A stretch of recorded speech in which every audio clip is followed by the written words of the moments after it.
Profit अच्छे से, okay अच्छा ठीक है, no problem. And anything more? True test of partnership section क्या है? 6 defines the statement. True test of partnership means how you can prove that you have started a partnership firm. So if you are not registration of partnership अगर नहीं किया है, कहां पर नहीं किया है? और ओ एफ में, एस नहीं, आर ओ एफ, ठीक है, registrar of firm. So if your partnership is not being registered, ठीक है, a true test of partnership cannot be proved. True test of partnership proved हो पाएगा नहीं, क्योंकि when you go into the court to justify your point कि किसी एक partner ने आपको धोखा दिया है, ठीक है, ये बात को you can't prove because you don't have evidence और proof. And what is that evidence? Which is called as partnership agreement or partnership deed. That's a true test of partnership. कि आपका पार्टनरशिप फर्म रजिस्टर्ड होना चाहिए। Sir हम registration नहीं करेंगे क्योंकि महाराष्ट्र में तो रजिस्ट्रेशन क्या है, कंपलसरी है, तो anyhow you need to do registered. ये मैंने स्टार्टिंग के सेशन में भी बोला था कि anyhow you need to do a registration in Maharashtra because it is compulsory mandatory. But if you are starting a firm outside Maharashtra, ठीक है, and then you have not registered your partnership firm, then what are the disadvantages of it? The disadvantages is that you will not get compensation for your losses from your partner. जिसने तुमको धोखा दिया उससे तुमको पैसा वापस मिल पाएगा नहीं, because to prove that fraud you need to submit an evidence कि फ्रॉड हुआ है। ओरली वर्बली कम्युनिकेशन हो सकता नहीं है, and then proof you don't have, that evidence you don't have that you are registered partnership firm, तो case वहीं पर क्या हो जाता है? dismiss. Understood? So the true test of partnership is that कि it should have an agreement between all the parties concerned. Understood? Agreement होना चाहिए and that agreement is called partnership deed between all the parties. It's the first test for a partnership. अगर agreement है, registration किया है, ROF के पास आपने registration किया है, you have an agreement, then you are the first condition of true test of partnership is fulfilled. Understood? ठीक है, पक्का। Second proof क्या होना चाहिए? You are agree to share the profit of the business. ये word definition में भी था। तो पार्टनर्स वो है पार्टनरशिप के डेफिनेशन में, partners who have agreed to share the profit. तो मतलब ये सेंटेंस, ये वर्ड कहां से उठा लिया? डेफिनेशन से। So they are agreed to share the profit. And the third is again from the definition, carried on by all or any one of them acting for all. So basically how to identify that this XYZ limited or XYZ Z associate or XYZ is a firm, if a case study is saying like that कि XYZ एक firm है, तो अगर firm है तो firm ने क्या किया होगा? रजिस्ट्रेशन, एग्रीमेंट होगा, ठीक है। अगर फर्म बोल रहा है कि पार्टनरशिप है तो उसमें मेंशन किया गया होगा कि प्रॉफिट शेयरिंग कैसे होगा। अंडरस्टूड? अगर वो फर्म है, पार्टनरशिप फर्म है, तो उसमें लायबिलिटी सबकी क्या होगी? Unlimited, joint and several, carried by all और any one of them acting for all. ये तीनों टेस्ट अगर है then you can say XYZ firm is what? It's an partnership. Now again same sentence, same word कि सबसे पहले क्या होना चाहिए? Agreement between the partners. So what the first sentence is said कि partnership is being created by an agreement, by an agreement. Okay अभी नहीं आएगा, ठीक है। क्या बोल रहे हैं? Partnership is being created by an agreement and not by status. क्या है?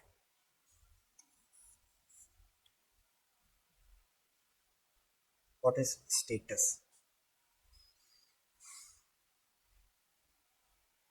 Or you can say what is called statute.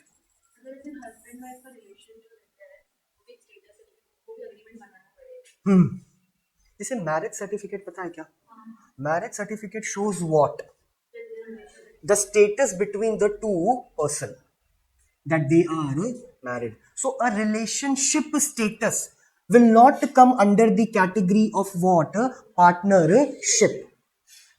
A relationship status. तो अगर जैसे दो लोग हैं, siblings cannot be come under the category of what? Partnership act. Because siblings तो personal relationship हो गया ना, उसमें बिजनेस क्या है, उसमें एक्विजिशन ऑफ गेन क्या है, नहीं है कुछ भी, because it's a personal relationship, भाई बहन दो लोग हैं तो मतलब पार्टनरशिप फर्म है क्या, घर में फर्म चल रहा है क्या, नहीं, because they carried what kind of relationship is personal. A status should not come under the category of what, partnership. ये भी सेंटेंस आया होगा बट शायद तुमको याद ना हो.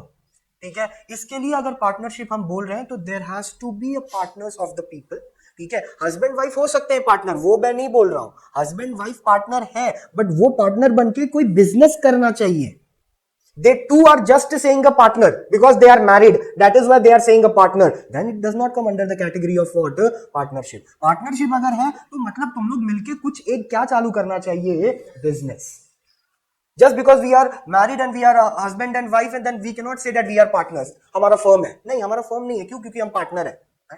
That cannot be the situation. If you are saying it's a firm, ठीक है, it mean there has to be some business. और अगर बिजनेस है तो एग्रीमेंट होगा, कॉन्ट्रैक्ट होगा, कॉन्ट्रैक्चुअल रिलेशनशिप होगा, एग्रीमेंट होगा. समझा? तो यहां पर स्टेटस का मतलब क्या हुआ, इंडिविजुअल रिलेशनशिप. इंडिविजुअल रिलेशनशिप मतलब हाँ, एक आदमी का अपना relationship with the second person cannot come under the category of what, partnership. समझा? मेरा एग्जांपल समझा? ठीक है, तो अगर तुम पार्टनरशिप बोल रहे हो, so there has to be an agreement between the person and that partnership should carry some kind of business. Agreement बनाया सर हमारे पास ना ये है मैरिज सर्टिफिकेट है, इसके लिए हम पार्टनर्स हैं, नहीं, उससे बिजनेस हो रहा है क्या, वो मैरिज सर्टिफिकेट से तुम बिजनेस कर रहा है क्या, ट्रांजैक्शन बिजनेस कैसे हुआ तुम्हारा. So why you are making a certificate, because as a proof of your marriage. Try to understand. ठीक है, it's not a proof of your company or it's not a proof of your firm, because you have a marriage certificate, you are an individual relationship with the person, so you cannot come under the category of what, partnership. Understood? पक्का? तो अगर partnership बोल रहे हो या partners है, so there has to be some kind of what, created by an agreement or by a contract and not from status. Family business वाली कहानी नहीं है इसके लिए, क्योंकि फैमिली बिजनेस के लिए हमारे पास अलग सा एक फर्म है जिसको हम बोलते हैं HU. हाँ, वो अलग है, उसका कानून भी अलग है. क्या कानून है? हाँ, वो तो उसके अंदर का मेंबर है. Any idea? जो पुराना एक्ट था कंपनी का, क्या था पुराना एक्ट कंपनीज का? 2013 के पहले क्या एक्ट था? Any idea? क्या होना चाहिए? You are the future auditor of the company and see my employee and see the aspirant of my class does not know. 1956 1956 1947 में देश आजाद हुआ, उसके बाद ही कंपनीज चालू हो गई 6 साल के अंदर. Business transaction, trade, buying and selling of goods and services. तो 2013 भी पुराना हो गया है, अमेंडमेंट आ गया है 2014 का, तो जिसमें ये तुम्हारा 100 मेंबर लिखा है ना पार्टनरशिप फर्म का, वो कंपनीज एक्ट 2013 का नहीं है, वो तो छाप दिया है. अंडरस्टूड? वो अमेंडमेंट आया कंपनीज एक्ट में 2014 में, उस अमेंडमेंट का है ये कि पार्टनरशिप में मैक्सिमम पार्टनर्स कितना होना चाहिए, 100. तो अगर बाय इसमें should not be more than 100. इसके लिए उसको तुमने क्या बोला है, 50. 100 से ज्यादा है क्या? हाँ, ये चेक कर लेना मैं जो भी बोल रहा हूं. Don't make twisted eyes with me. तुमको पढ़ाया गया, बात एकदम सच है कि मिनिमम कितना होना चाहिए, 2, और मैक्सिमम कितना होना चाहिए. हाँ, यही याद रखना है, एग्जाम में लिखना भी यही है. और ये किसने लाया है? कंपनीज एक्ट 2013 ने. ये हो गया एग्जाम के लिए, बुक के लिए. अंडरस्टूड? अगर लिखा होगा वहां पर तो बहुत अच्छा है. तो ये लाया, चेंजेस आया कभी कंपनीज एक्ट में, अमेंडमेंट हुआ. अमेंडमेंट मतलब चेंज. तो 2014 में वापस उसमें हमने ऐड किया, उसमें हमने ये बोला कि मैक्सिमम अप टू 100 होना चाहिए, 100 से ज्यादा नहीं. तो अप टू 100 बोला तो 50 किस में आ गया? अप टू 100 में. Do check it out. ठीक है, तो वो HUF है हमारे लिए, फैमिली बिजनेस करने के लिए. तो पार्टनरशिप में फैमिली बिजनेस का कोई भी इंपॉर्टेंस या रोल नहीं है. अंडरस्टूड? तो हिंदू सक्सेशन एक्ट है 1956 का, जो बात करता है हिंदू अनडिवाइडेड फैमिली के बारे में, जिसमें आता है कर्ता और कौन आता है दूसरा, को पार्टनर. एक चीज और पूछूं क्या, HUF का एग्जाम्पल है क्या तुम्हारे पास? ऐसा कौन सा कंपनी है जो HUF था? चेक कर लेना, ठीक है, फिर मुझे बाद में बताना आराम से। Okay, can we move ahead? ठीक है, तो अब नहीं है लेकिन वो पहले था, ठीक है, and it's an Indian company. फिर सेकेंड पॉइंट आता है sharing of profit, again the same point, ठीक है, कुछ है क्या बोल? नहीं यार, नहीं बंद नहीं, अब वो HUF में नहीं आता, अब वो पब्लिक कंपनी या प्राइवेट कंपनी बन गया है, पहले HUF में था। यू वांट एन आंसर क्या? हाँ, it's company called Dabur. Dabur पता है क्या? डाबर च्यवनप्राश। हाँ, डाबर क्या बोला? हाँ, डाबर हनी। डाबर हनी। एक और कंपनी है बैद्यनाथ बोल के, सुना होगा, ठीक है, ये दो कंपनी HUF था, कुछ हद तक MDH भी था। MDH पता है क्या? हाँ, वो अंकल आते थे ना एक खुद के कंपनी के एड में, खुद ही ब्रांड एम्बेसडर, हाँ ना, खुद फोटो भी उनका ही होता था, ठीक है, कुछ हद तक वो भी था इसमें HUF में। Okay fine, now come to this sharing of profit. तो शेयरिंग ऑफ प्रॉफिट भी सेम है, PSR मेंशन होना चाहिए, that is called profit sharing ratio. अब इसमें एक चीज और ऐड कर दिया है जो ऑलरेडी तुमको पता है, हम वो बात कर रहे हैं प्रॉपर्टी की, ठीक है। पार्टनरशिप की जो प्रॉफिट बोल रहा हूं, पार्टनरशिप की जो प्रॉपर्टी है वो उस पे क्या हक सब पार्टनर का है? यस और नो? पक्का? श्योर? कंफ्यूजन है क्या? डिसोल्यूशन के बाद क्या होगा? डिसोल्यूशन के बाद क्या होगा? हाँ बेटा, क्या करेंगे? बेच देंगे। और क्या वो एसेट पार्टनर्स में डिवाइड हो जाता है? हाँ हाँ, क्या क्या वो वर्ड कौन बोल रहा था? क्या टेक ओवर भी हो जाता है पार्टनरशिप? ओके, मनी क्या कर लेते हैं? बांट लेते हैं, एसेट को रियलाइज कर देते हैं, मतलब एसेट को बेच देते हैं, सिंपल एज दैट, ठीक है, खत्म, वही बात है। तो प्रॉफिट शेयरिंग के साथ प्रॉपर्टी जो पार्टनरशिप फर्म की है, अंडरस्टूड, दैट फर्म की property will be the property of the individual partner. Firm का जो प्रॉपर्टी है वही तुम्हारा है, ठीक है। अगर फर्म को नुकसान हुआ मतलब पार्टनर्स को भी नुकसान हो रहा है, इसलिए तो लाइबिलिटी अनलिमिटेड है ना। अगर लाइबिलिटी लिमिटेड होता तो हम बोल देते कि फर्म अलग है और पार्टनर अलग है।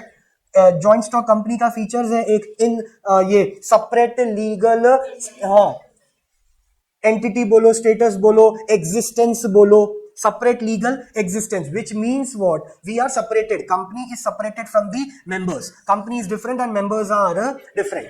So when we say this two word na difference, it means the property of company belongs to company and the property of management belongs to management. इनके नुकसान में ये भरपाई नहीं करेंगे, इनके नुकसान में ये, बिकॉज दोनों का स्टेटस क्या है? अलग है। बट वो चीज यहां पर एप्लीकेबल नहीं होता है स्टार्टिंग फ्रॉम द टॉप, क्योंकि लाइबिलिटी अनलिमिटेड है। पर्सनल एसेट भी बिक जाएगा अगर फर्म को क्या हुआ? नुकसान, लॉस। तो नुकसान को बेयर करने के लिए क्या फर्म अपनी प्रॉपर्टी यूज कर सकती है? Yes sir. जब अपनी पर्सनल प्रॉपर्टी वो यूज कर रही है तो फर्म की प्रॉपर्टी यूज नहीं करेगी क्या? और तुम्ही ने तो बोला कि एसेट को क्या करेंगे, हाँ, तो इसका मतलब क्या होता है? बेचना ही ना, simple as that. Did you get that point? तो प्रॉफिट ऑफ द फर्म का भी मतलब समझ गया, प्रॉफिट ही। और उसमें छोटी सी फिर एक बात है कि ये मेंशन होना चाहिए क्या? PSR, that is called profit sharing ratio, simple, fine.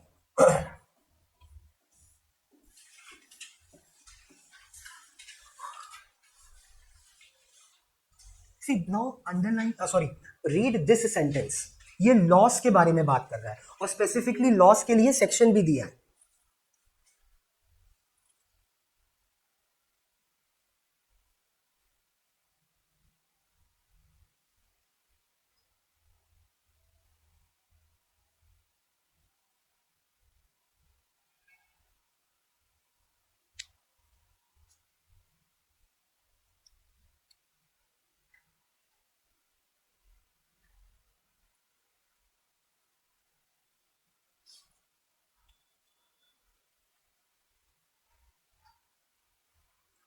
सी अगर वो तीनों चारों सेंटेंस का मतलब समझ रहा है ना, या कुछ पल्ले पड़ रहा है, तो स्टेटमेंट ये बोल रहा है कि भाई प्रॉफिट ने, आपने PSR मेंशन किया वो बहुत अच्छा है, ताकि प्रॉफिट शेयरिंग इक्वली क्या हो जाएगा? डिस्ट्रीब्यूट रेशियो जो भी है। बट प्रॉब्लम तब आता है जब लॉस का हमने मेंशन किया नहीं है। अंडरस्टूड? तो जब लॉस का अगर तुमने मेंशन नहीं किया तो फिर कैसे कॉम्प ऑफ होगा? क्योंकि देखो इसके लिए सेक्शन 6 उनका है ना? क्या बोल रहा है? The task become difficult. कब तक इजी है? जब तक पीएसआर है। The task become difficult when either there is no specific agreement or the agreement is such as does not specifically speak of partnership. In such a case, for testing the existence of partnership relation, section 6 has to be referred. तो section 6 जो है वो क्या mention कर रहा है कि who, if your partnership firm is not registered and if the PSR is not mentioned, ठीक है, तो you need to prove various document. like अगर आपने रजिस्टर्ड नहीं किया पार्टनरशिप को फिर भी आप पार्टनरशिप चला रहे हो, ठीक है, रजिस्ट्रेशन आपने नहीं किया, बट कुछ तो पेपर होगा। ओरल कम्युनिकेशन को तो जाने दो, वर्बल कम्युनिकेशन को भी जाने दो, समथिंग तो डॉक्यूमेंट, सम रिसीट, सम पेपर, एटलीस्ट बैंक में करंट अकाउंट तो ओपन किया रहेगा ना, क्योंकि तुम क्या करने जा रहे हो? बिजनेस। तो बिजनेस सेविंग अकाउंट पे तो ओपन नहीं होगा। बिजनेस के लिए तो कौन सा अकाउंट ओपन करना है? Current account. अब अगर तुम पार्टनर हो तो तुम करंट अकाउंट ओपन कर ही रहे हो, ठीक है, तो करंट अकाउंट में आप दोनों अकाउंट होल्डर ज्वाइंट हो या इंडिविजुअल हो। अगर इंडिविजुअल हो तो बात अलग है, अगर जॉइंट ओनर हो तो उसका कुछ तो पासबुक मिलेगा, चेकबुक मिलेगा। अंडरस्टूड? वो चेकबुक पे दोनों का नाम होगा, तो किसी को पेमेंट किया होगा चेक से तो दोनों का साइन तो होगा ना चेक पे, तो वो एटलीस्ट वो चेक लेके आओ, so that you can prove your existence in the eyes of law.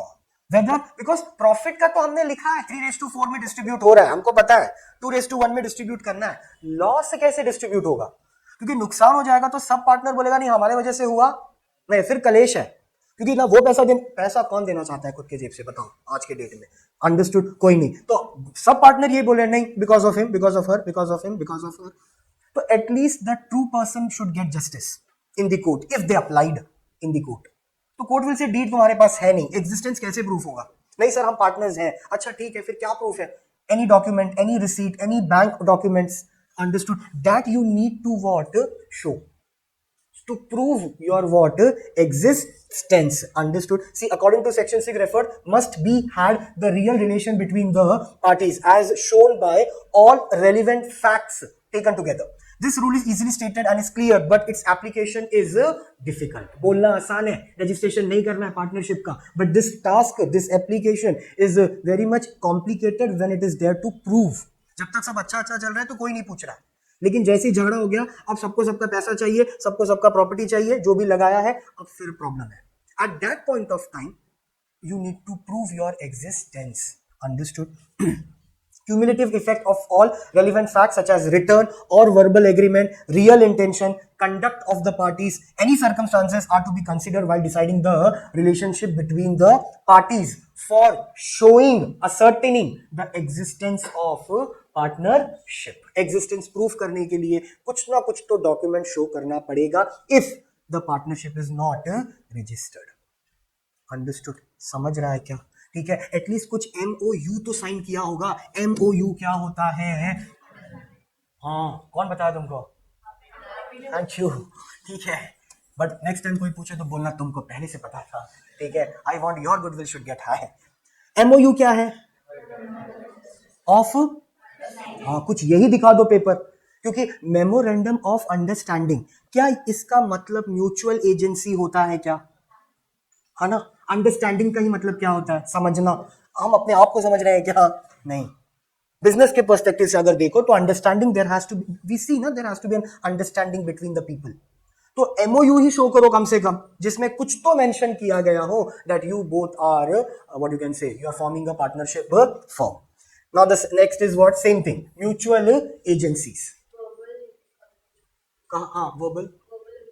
नहीं, verbal agreement it's like ना the receipt or you can say the MOU is come under the category of verbal agreement. Verbal agreement मतलब जैसे आपने dictation दिया है, dictation का मतलब that you have said something कि आज से हम लोग enter into a partnership firm, that kind of agreement which is ever not been existence. Next is what? Agency. Again the same point, there has to be what? Mutual agency. It's a cardinal important principle of partnership law. तो important feature या क्या हो गया बेटा? हाँ, paragraph 2 बार आ गया? क्या हो गया? 2 बार प्रिंट है क्या? क्या तो तुमने ये पहले पढ़ लिया है क्या? अच्छा, बोर हो गया? सेम दिख रहा है? आई डोंट नो बेटा, सेम है, नीचे उतर के देखो। अच्छा, देखा तुमको कैसे मैनिपुलेट किया जा रहा है? It's a fraud by ICAI, I am live. हमारा साथ क्या हो रहा है? Intentionally they are making us more pissed off, already we are, but और ज्यादा पोक यही लोग कर रहे हैं, एक ही चीज को 3-3 बार छाप के। हाँ, सी, अब ये यही बात है, हमारे लिए क्या है? फ्रॉड है ना, और वो उनके लिए मिस रिप्रेजेंटेशन है कि गलती से मिस्टेक हो गया, प्रिंट मिस्टेक है। 2-2 बार तुम लिख देगा तो फिर हाँ, that you want to focus. Fine, now we will come to distinguish between of partnership and joint stock company. तो जॉइंट स्टॉक कंपनी में 2 लोग आते हैं, कल हमने डिस्कस किया था। ये जॉइंट स्टॉक कंपनी नाम इसके लिए पड़ गया क्योंकि जॉइंट स्टॉक, स्टॉक मतलब यहां पर होता है ग्रुप ऑफ, क्या होता है? No idea. स्टॉक मतलब, क्योंकि तुम्हारा silence is equivalent to speech. अगर तुमको अब तक पता, that much trust I got on you ना, अगर तुमको हल्का से भी कुछ हिंट रहता तब तक तुम बात कर देता। हाँ, देख मैं जो बोलना चाह रहा था वो यही है, stock of group of shares. Group of तक तुम्हारा आवाज आया, उसके आगे चेंज हो गया, शांत हो गए तुम, तो मेरे को लगा शायद तुम गुड्स तो नहीं समझ रहे हो। अगर गुड्स समझ रहे थे तो कोई प्रॉब्लम नहीं है, ठीक है, बट हम कंपनीज में स्टॉक को क्या बोलते हैं? शेयर्स, ग्रुप ऑफ शेयर्स, ठीक है। स्टॉक का मतलब वो भी है इन्वेंट्री, बट वो जब इकोनॉमिक्स पढ़ो तब। अंडरस्टूड? कंपनीज में जब भी शेयर्स के बारे में बात हो रहा है तो हम स्टॉक बोलते हैं, stock means group of shares. तो व्हाट हैपेंस ना, a person can not purchase an individual share of any company. तुम एक शेयर परचेज कर सकता नहीं, a single share can't possible, ठीक है। जैसे ट्रेडिंग में इंटरेस्ट है क्या, मतलब तुमको समझता है क्या मैं क्या बोल रहा हूं? तो जब लोग शेयर खरीद रहे हैं तो दे purchase it on a pot, pot बोला तो group, that is called stock. Individual share नहीं होता, स्टॉक में होता। तो आप जो परचेज कर रहे हो तो you are purchasing a stock, that pot, that stock has 100 share in it, तो वो 100 शेयर रिलायंस का है। तो तुमने 100 शेयर खरीदा, तुमने 50 शेयर खरीदा, तुमने 60 शेयर खरीदा, 20 शेयर खरीदा, 30 शेयर खरीदा, जितना जिसका कैपेसिटी है उतना वो क्या कर रहा है? परचेज कर रहा है, but nobody purchase a single share. तो जॉइंट मतलब टुगेदर, स्टॉक मतलब ग्रुप ऑफ शेयर्स। क्योंकि जॉइंट स्टॉक कंपनी में ज्यादा इंपॉर्टेंस हम उस कंपनी को देते हैं जो कंपनी मार्केट में क्या बेचती है? Shares, and that company is called public company, ठीक है। That company is called public company. Distinguish sir आप इतना क्यों पढ़ा रहे हो? पहले तो हम खुद से पढ़ लेते थे, मैं इसके लिए ये वाला पार्ट ज्यादा पढ़ा रहा हूँ ना, जॉइंट स्टॉक कंपनी, क्योंकि लास्ट मॉड्यूल कंपनीज एक्ट ही है। तो अगर यहां पर थोड़ा मेहनत कर लूंगा तो वहां पर प्रेशर क्या होगा? कम, at least the basic will become what? Stock. नहीं तो मैं तुमको ही बोलता खुद से रीड कर लो, डिस्टिंग्विश बिटवीन है, ठीक है। तो जॉइंट मतलब टुगेदर, स्टॉक मतलब ग्रुप ऑफ शेयर्स। तो इन जॉइंट स्टॉक कंपनी दोनों कंपनी आती है, पब्लिक भी और प्राइवेट भी, but the importance to public company is little bit of what? High. Why? Because they sell shares in public. They sell shares in public. You get this point? पक्का? Okay. Just एक minute बेटा।